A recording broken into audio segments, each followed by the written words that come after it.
You know how some things in life aren't just possessions, but pieces of who you are? For me, that was my car. And one day, I came home only to find it gone.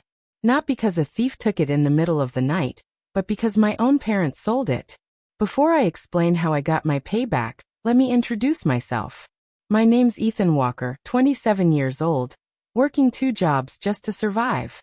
That car wasn't just steel and tires.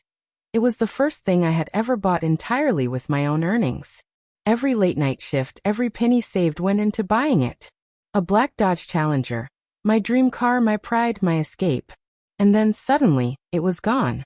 When I confronted my parents, they looked at me like I was being unreasonable. My dad shrugged and said, "It was just sitting there, Ethan. Your sister needed money for her new place. Family comes first."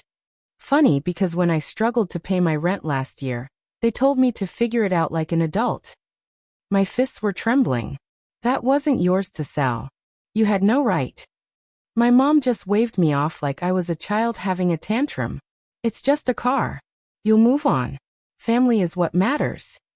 But the truth is, family does walk away. Especially when they sell your blood, sweat, and dreams without asking. That was the breaking point. I realized they only understood control, not respect. And if they didn't believe in consequences, I was going to show them what consequences looked like. Now here's where everything flipped. My parents were obsessed with their house. This big suburban palace with granite countertops, smart locks, the latest upgrades. But here's the thing about smart locks.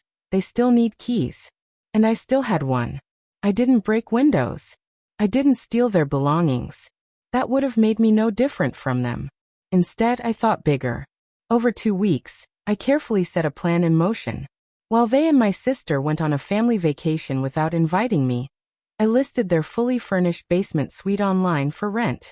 Cheap enough to get instant offers. Within days, a young couple handed me cash for the first month. I gave them the keys. And when my parents came back from their trip, their house wasn't empty, it had tenants. I'll never forget the phone call. My mom's voice was panicked. "Ethan, there are strangers living in our house." I stayed calm. "Oh, you mean the renters?" "Yeah. I figured since you like selling other people's property without permission, I'd give it a try. Family first, right?" The silence on the line was perfect. Then came the yelling, the threats, the demands. But here's the thing, rental contracts are legally binding.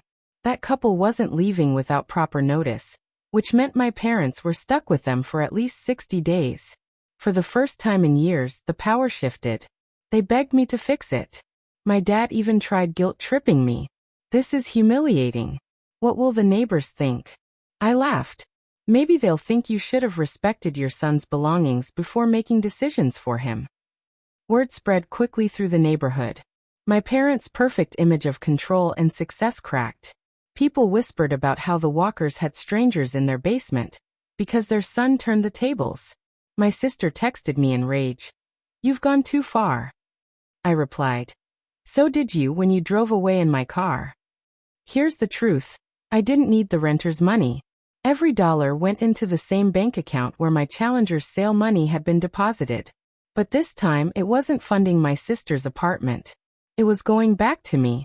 When the 60 days ended, the couple moved out happily, and I returned the basement spotless. Then I closed the account and bought myself a new car. Not a Challenger, but a Mustang GT. On Thanksgiving, I pulled into my parents' driveway in that Mustang. My dad's face turned red. "Is that?" I cut him off. "Yep.